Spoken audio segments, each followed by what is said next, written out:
Muhammad SAW dilahirkan pada tahun gajah karena ada sepasukan tentara bergajah yang dipimpin oleh Raja Abraha datang ingin menghancurkan Ka'bah. Maka kelahiran Nabi tahunnya dikenal dengan istilah tahun gajah. Lalu kenapa Nabi Muhammad dilahirkan pada hari Senin? Di dunia ini tidak ada yang kebetulan. Ya, semuanya sudah ada catatannya, sudah ada takdirnya dari Allah Subhanahu wa Ta'ala. Kalau orang sekarang nggak bilang takdir, bilangnya qadarullah, lebih keren. Ya, padahal sama aja ya, takdir sama qadarullah gitu. Itu biasanya dimulai dari orang-orang salafi, orang Muhammadiyah, orang salafi bilangnya qadarullah tuh yang cingkrang-cingkrang. Kalau kita orang itu tetap dari dulu emang takdir, ya sama aja sebutannya. Apa artinya qadarullah? Ketentuan Allah. Takdir Allah, ketentuan Allah, sama aja artinya ya. Artinya bahwa di dunia ini nggak ada yang kebetulan. Malam ini kita berkumpul di rumah Bang Arifin itu juga bukan suatu kebetulan. Artinya memang sudah ada ketetapan dan ketentuan dari Allah Subhanahu wa Ta'ala. Yang hadir dalam acara Maulid malam ini itu memang sudah ada ketentuannya. Jadi kebetulan ente datang. Enggak kebetulan, mungkin bahasa kitanya kebetulan. Tapi ini sudah menjadi ketentuan, ketetapan, takdir dari Allah Subhanahu wa Ta'ala. Begitu juga kelahiran Nabi Muhammad itu bukan suatu kebetulan. Dari hari, tanggal, bulan, tahun itu bukan suatu kebetulan. Memang sudah menjadi ketentuan Allah. Kenapa Nabi lahir hari Senin? Kalau kita hitung ya, hari dalam satu minggu itu kan ada 7. Dimulai dari hari apa? Hari Ahad. Hari Ahad, hari Minggu. Ya, kita sering bilang hari Minggu. Sebutan bahasa Arabnya Ahad. Ahad itu hitungan bahasa Arab. Kalau dalam angka keberapa? 1. Ahad atau wahidun. Qul huwallahu ahad. Katakan Allah itu esa, Allah itu satu. Nah, berarti pertama, hari pertama itu dinamakan hari Ahad. Nah, hari kedua Isnaini 2, jadi hari Senin. Ya, hari ketiga Salasatun jadi Selasa. Hari keempat Arbaatun jadi Rebo. Ya, hari kelima Khamsatun jadi Khamis. Itu udah ada hitungannya. Ya, jadi wahidun atau ahad hari pertama. Nah, hari pertama Allah Subhanahu wa Ta'ala menciptakan apa? Hari pertama Allah Subhanahu wa Ta'ala menciptakan langit dan bumi saja. Nah, ini saya dapetin dalam kitab tafsir Syekh Tontowi Jauhari. Dulu waktu saya masih sama Kiai Nawawi sering ke Mama Abdul Qahar ke Cipanas. Nah, itu dijelasin tuh. Ya, maka itu ilmu yang boleh dibilang saya dapatkan dari Mama puluhan tahun. Ya, itu bermanfaat sekali. Modal buat khutbah Jumat gitu ya. Nah, ini juga bisa juga nanti buat bekal kita, nanti kita ceritain pada istri kita, anak kita, sama teman kita. Ya, kenapa Nabi Muhammad lahir hari Senin? Nah, kalau hitungan hari wahidun ahad hari pertama. Hari pertama Allah hanya menciptakan langit dan bumi saja. Belum ada yang lain. Baru langit dan bumi aja. Lalu hari kedua, Isnaini, Allah ciptain apa? Allah ciptakan matahari dan bulan. Belum Allah ciptain yang lain. Baru langit, bumi, matahari, bulan. Kalau nggak ada matahari, nggak ada bulan, gimana mau bahasa kita nih? Kalau kita gimana gua menciptain yang lain? Masih gelap. Kayak orang kalau bikin rumah, dari mulai kan pondasinya dulu. Setelah pondasinya terbuat, langit dan bumi udah ada, atas bawah udah ada. Nah, bikin lampunya dulu. Ya. Nah, begitu pun Allah Subhanahu wa Ta'ala pada hari Senin menciptakan matahari dan bulan. Lalu apa hubungannya Nabi Muhammad dengan matahari dan bulan? Oh, jelas. Hubungannya kuat. Ya, kalau di dalam tasbih, ya, dalam tasbih Baligh itu dijelaskan anta syamsun anta badrun. Engkau hai Muhammad laksana matahari, engkau laksana bulan. Oh, Nabi Muhammad digambarkan seperti matahari, juga digambarkan seperti bulan. Oh, artinya bahwa Nabi Muhammad itu merupakan sosok makhluk yang Allah ciptakan. Ya, jika tidak ada nabi, maka tidak akan ada kehidupan di dunia ini. Kalau nggak ada matahari, nggak akan ada manusia dan makhluk-makhluk yang lain yang bisa hidup di alam semesta ini. Makanya Allah jadikan matahari dan bulan. Ada matahari, makanya siang. Ada bulan, malam. Ya, nah, jadi siang dan malam ini silih berganti. Siang dan malam itu adalah merupakan salah satu ayatun min ayatillah, tanda-tanda kekuasaan Allah Subhanahu wa taala. Enggak ada matahari, enggak ada bulan, enggak ada kehidupan. Enggak ada orang yang bisa hidup, enggak ada binatang, tumbuhan yang bisa hidup tanpa ada matahari dan bulan. Begitupun dengan diutusnya Nabi Muhammad SAW menjadi penerang. Ya, orang-orang pada kenal Allah, kita kenal Allah Subhanahu wa taala, kita kenal syariat-syariat yang Allah turunkan kepada para nabi dan rasul, itu semuanya berkat diutusnya Nabi kita Muhammad sallallahu alaihi wasallam. Ya, jadi kalau nabi digambarkan bagaikan matahari dan bulan, karena memang pada hari Senin itu ya Allah ciptakan matahari dan bulan. Ya, kalau ada di antara kita yang lahir hari Senin, mudah-mudahan itu menjadi penerang buat kita. Ya, jadi penerang. Tapi jangan bangga dulu, gua hari Senin, ngaji kagak, sembahyang kagak, ya ngaji bodoh, ya. Nah, jadi ya disesuaikan. Itu yang pertama. Yang kenapa Nabi Muhammad lahir tanggal 12? Ya, ini kita kayak ngaji biasa aja deh, ya. Nggak usah ya yang apa tuh terlalu kayak tabligh akbar gitu, nggak, kayak biasa aja ngaji ya. Gitu. Nah, kenapa Nabi lahir tanggal 12? Ya, saya mau tanya, rukun agama ada berapa? Ya? Ini rukun agama ada berapa? 3. Rukun agama ada 3. Yang pertama Islam, yang kedua iman, yang ketiga ihsan. Ya, itu rukun agama. Rukun Islam ada berapa? 5. Rukun iman 6. Rukun ihsan 1.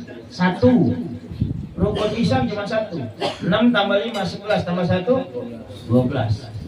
Emang rukun ihsan 1 apa? Ya, nah, di dalam kitab hadis itu panjang ceritanya itu. Nabi ditanya oleh malaikat, "Akhbirni anil Islam." Nabi jawab, 5. Al-Islam an tashhada an la ilaha illallah wa anna Muhammadar Rasulullah wa tuqimas shalah wa tu'tiyaz zakah wa tasuma ramadan wa tahujjal baita man istata'a ila sabila. Nabi ditanya lagi, "Akhbirni anil iman." Al-imanu an tu'mina billahi wa malaikatihi wa kutubihi wa rusulihi dan seterusnya. Ketika Nabi ditanya lagi, ya, akhbirni anil ihsan, apa itu ihsan? Nabi jawab, anta'budallaha ka'annaka tarahu fa illam takun tarahu fa innahu yaraka. Dia dikatakan ihsan, menyembah kepada Allah seakan-akan kau melihat Allah. Kalau kita nggak bisa melihat Allah, dan memang nggak bakal bisa melihat Allah, yakin Allah melihat kita. Kita nggak bisa melihat Allah, tapi yakinlah Allah melihat kita. Itu ihsan. Maka kenapa Nabi dilahirkan tanggal 12? Karena rukun agama yang dibawa oleh Nabi Muhammad 3. Islam rukunnya 11, iman rukunnya 6, ihsan rukunnya 1, 12. Ini bukan suatu kebetulan. Ini udah menjadi takdir Allah. Nah, kemudian kenapa Nabi Muhammad dilahirkan pada bulan Rabiul Awal? Rabi itu artinya musim semi, bersemi. Ya, kenapa? Karena di saat ya sebelum Nabi lahir, ya itu ya kondisi Saudi, ya kondisi tanah Arab saat itu begitu, memang sampai sekarang juga gersang. Artinya dulu lebih gersang lagi. Ya, tapi begitu Nabi Muhammad SAW dilahirkan, bersemi. Bahkan di saat kalau kita baca dalam kitab Diba, Maulid Diba, itu di saat Nabi dilahirkan, itu patung-patung yang berhala-berhala yang ada di dalam Ka'bah itu semuanya jatuh, ya, dalam posisi semuanya sujud. Dalam posisi semuanya sujud, rontok semua dalam posisi sujud. Kemudian burung-burung ya yunshidun, ya, mereka berterbangan sambil bersuara lah gitu, dengan suara masing-masing burung berkicau. Ya, kemudian pohon-pohon ya taharrukun, bergerak, ya, dengan gerakan yang begitu indah. Nah, ini semuanya kenapa? Karena saat itu adalah musim semi yang pertama diawali dengan kelahiran Nabi kita Muhammad SAW. Jadi begitu mulia kelahiran Nabi. Ya, kelahiran Nabi itu sangat mulia. Bahkan sebelum Nabi Muhammad diutus ke dunia, dilahirkan ke dunia ini, nur Nabi Muhammad itu udah Allah titipkan di belakang Nabi Adam alaihissalam. Ya, Nabi Adam juga bingung kenapa setiap kali Nabi Adam jalan itu para malaikat ngikutin di belakang Nabi Adam, ngikutin terus. Kenapa? Karena malaikat ini terkagum-kagum melihat nur yang ada di belakang Nabi Adam alaihissalam. Sampai Nabi Adam bertanya kepada Allah, ya Rob, itu para malaikat ngapain ngikutin aku terus? Emang di belakangku ada apa ya Rob? Kata Allah Subhanahu wa taala, "Hai Adam, nyada dalam kitab Tanwirul Qulub karangan Syekh Amin Kurdi." Ya, itu dijelaskan tuh. Ya, kata Allah Subhanahu wa taala, "Wahai Adam, ketahuilah bahwa di belakangmu," kalau bahasa kita bokong ya. Di bokongmu itu sudah aku titipkan nur keturunanmu, dialah Muhammad yang kelak akan menjadi seorang nabi yang besar yang aku besarkan. Yang mulia yang aku muliakan. Yang nurnya begitu indah sehingga malaikatnya nggak mau pergi. Kenapa? Saking enaknya ngelihat nur yang Allah Subhanahu wa taala titipkan di bokong Nabi Adam alaihissalam. Lalu Nabi Adam penasaran, ya Rob, aku mau lihat dong. Ya, kau titipkan di belakangku. Aku nggak bisa ngelihat. Gimana caranya biar bisa ngelihat? Kata Allah Subhanahu wa taala, baik, aku pindahkan ya nur Muhammad itu di antara dua alis matamu. Ya, dipindahin sama Allah di tengah-tengah. Lalu kata Nabi Adam, ya Rob, gimana aku bisa melihatnya? Ya, adanya di antara dua alis mataku, gimana aku bisa melihat? Emang masih mau ngelihat juga? Bahasa kita nih, emang masih mau ngelihat juga? Mau. Ya, kata Allah Subhanahu wa taala, tempelkan dua jempolmu. Tempelkan dua jempolmu begini. Ya. Tempelkan dua jempolmu, kemudian arahkan ke alis mata. Arahkan ke sini. Nah, lihat tuh. Nur Muhammad ada di dua kukumu. Terlihat. Tuh, ditempel begitu oleh Nabi Adam. Terlihat. Lalu Nabi Adam kecup. Marhaban bihabibi wa qurrati aini Muhammadin sallallahu alaihi wasallam. Kecup sama Nabi Adam, kemudian Nabi Adam usap ke matanya. Gitu. Nah, itu sampai sekarang dilakukan orang tua kita tuh. Ya, ini sejarahnya itu. Kalau orang tua kita begitu dengar azan dua kalimat syahadat yang syahadat Rasul, asyhadu anna Muhammadar Rasulullah, marhaban bihabibi wa qurrati aini Muhammad ibn Abdullah sallallahu alaihi wasallam. Dulu Nabi Adam nggak pakai Muhammad ibn Abdullah, Anda belum tahu namanya orang dari Adam Abdullah siapa, nggak tahu. Tapi udah ada nama Muhammad, udah ada. Ya, marhaban bihabibi wa qurrati aini Muhammad sallallahu alaihi wasallam. Oleh makanya orang-orang tua kita gitu. Sekarang jarang yang saya lihat. Ya, dulu kita nih sering melihat orang-orang tua kita, kiai kita melakukan hal seperti itu. Kenapa? Karena dalam kitab Tanwirul Qulub itu dijelaskan orang yang melakukan hal seperti itu tidak akan pernah kena penyakit rheumat, sakit mata. Sakit mata tuh yang belekan, yang nular. Kalau udah kena satu rumah orang, di rumah udah kena semua, udah kena semua tuh. Nah, itu nggak akan kena kata Nabi. Ya alhamdulillah, saya sering praktekin. Apalagi kalau sendiri, misalnya kita habis baca sholawat, ya, kita ngebayangin wajah Nabi Muhammad kan emang agak susah. Orang bagaimana ngebayangin? Orang gantengnya luar biasa.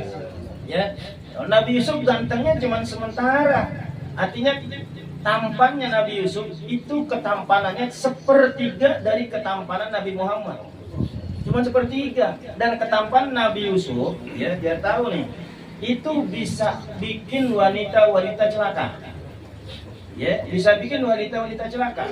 Ya, waktu itu kan Sulaikha ya ngelihat Nabi Yusuf kan nafsu banget. Itu perempuan nafsu banget sama Nabi Yusuf. Ya, nah, dia dikasih tahu tuh, ya, wanita-wanita yang lain, anak-anak istri-istri pejabat dikasih tahu, gua punya pembantu kayak gantengnya luar biasa. Pada penasaran, pengen lihat. Dikumpulin suruh baris.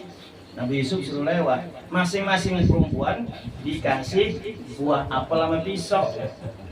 Begitu Nabi Yusuf lewat, apa yang terjadi? Dan di Quran ada tuh, itu boleh tuh diamalin kalau buat cewek itu tuh ilmu bener tuh. Iya, nanti habis itu baca dah mukaku muka Nabi Muhammad, cahayaku cahaya Nabi Yusuf, badanku badan Sayyidina Ali, suaraku suara Nabi Daud. Waduh, udah kelihatannya ganteng lah itu. Kalau yang belum laku, yang udah laku jangan nih. Sama abang yang pintar. Kalau dia nggak berani jangan. Cuma kalau dia emang dia udah mau mirip tadi udah mau apa-apain. Ya. Jadi ketampanan Nabi Muhammad itu cuma sepertiga. Ya, begitu lewat itu perempuan nggak sadar, yang dipotong apa? Tangan-tangan mereka. Falamma ra'ainahu akbarnahu wa qatta'na aydiyahunna wa qulna hasya lillah ma hadza basyaratin hadza illa malakun karim. Tuh baca 129 kali. Iya, biar perempuan ngeliat itu. Masya Allah, ini mah bukan orang, malaikat. Malah tambah takut ya. Malaikat bukan orang, malah tambah takut. Tapi Masya Allah, dipotong-potong nggak terasa tuh. Waqatta'na aydiyahunna.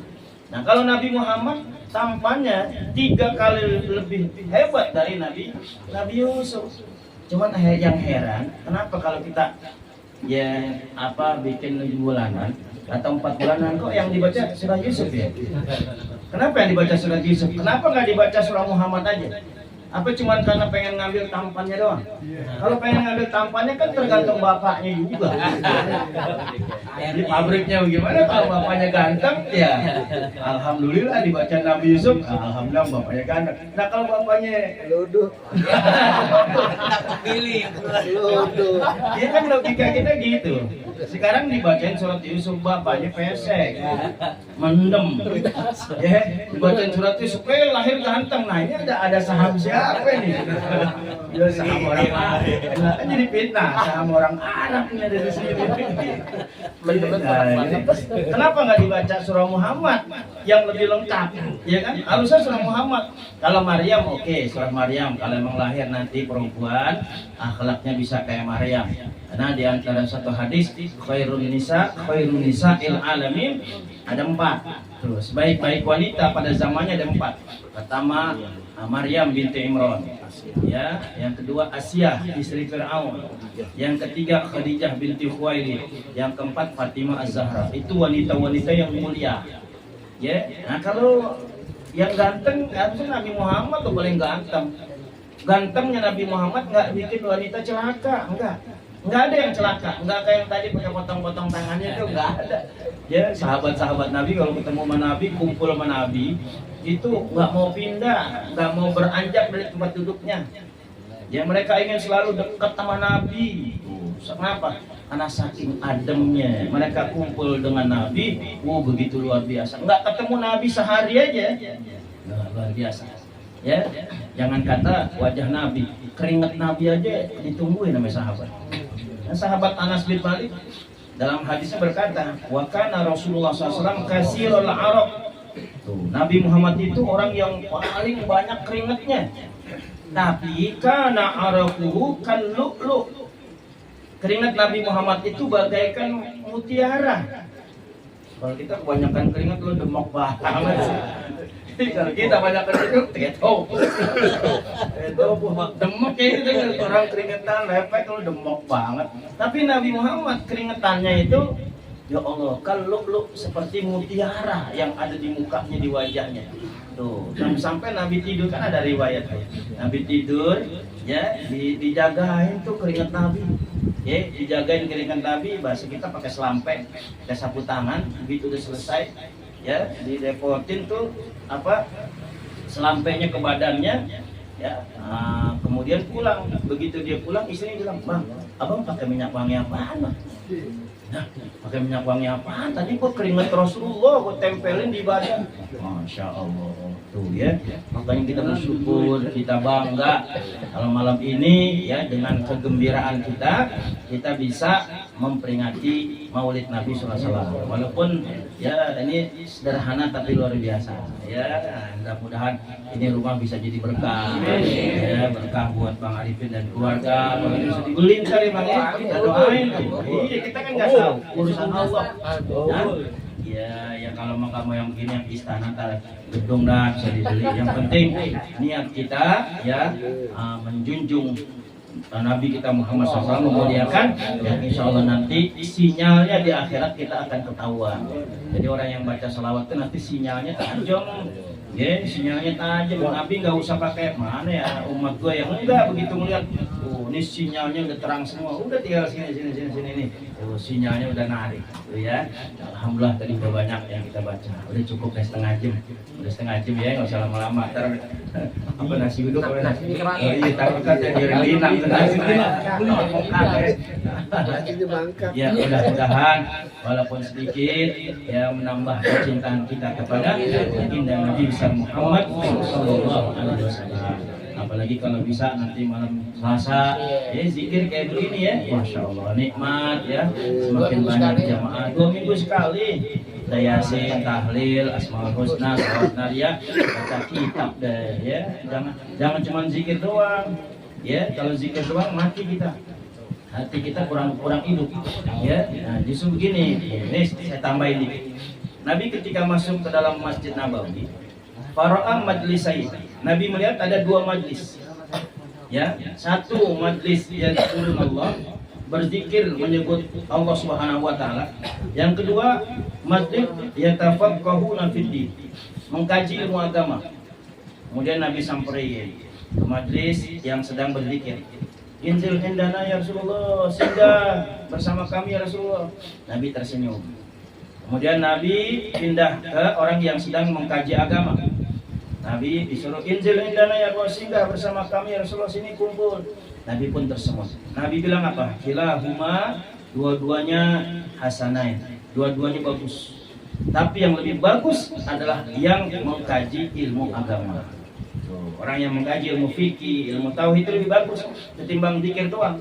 Kenapa? Orang kalau mau jadi sufi, maaf, ada orang yang senang zikir aja, ya, tapi nggak pernah mau ngaji baca kitab tentang wudhu, tentang sholat, tentang puasa, tentang adab kepada manusia, tentang adab kepada Allah, kepada siapa aja. Dia nggak mau ngaji. Maaf, biasanya zikir yang dia baca itu nanti akan diarahkan, dibimbing sama setan. Ya, kenapa? Karena dia nggak memperdalam syariatnya dulu. Makanya kalau kita mau naik derajat kita menjadi wali, maaf ya, nah ini yang paling utama pertama syariat. Tuh, jadi jangan cuma zikir doang, kita ngaji fikih ya, kemarin udah sampai bab air ya, bab air 1 kulah 2 kulah bagaimana hukumnya, itu penting. Jangan cuma zikir doang. Oh, ada sampai saking hebatnya itu zikir, Ustaz, aneh tahajud siang malam. Siang malam. Saya ketawa juga, aneh tahajud siang malam. Ada bercandain, ada juga duha siang malam. Dia balikin, loh Ustaz duha bukan pagi. Nah lu juga goblok, lu siang malam. Kenapa siang malam? Itu saking senangnya aku zikir tapi nggak mau ngaji. Makanya perlu ngaji. Ya kalau udah ngaji, udah tahu syariatnya gimana. Ya kemudian juga adab sama teman. Jadi bahasa kita nih orang yang ahli zikir itu kata-katanya nggak asal goblek. Nggak asal goblek. Kenapa? Bahaya. Nyumpain orang, kalau ngedoain bagus, nyumpain orang, ngatain orang, begini. Ini berbahaya. Ya kenapa? Karena tidak didasari dengan ilmu syariat. Kalau didasari dengan ilmu syariat, dia mikir, dia nggak akan ngomong kasar-kasar, nggak akan ngomong macam-macam. Ya. Nah ini aja deh, mudah-mudahan sedikit ada manfaatnya. Mari kita baca suratul Fatihah. Mudah-mudahan apa yang menjadi niat kita, hajat kita, hajat orang Aipin dan keluarga semua dikabulkan oleh Allah Subhanahu wa taala. Al-Fatihah.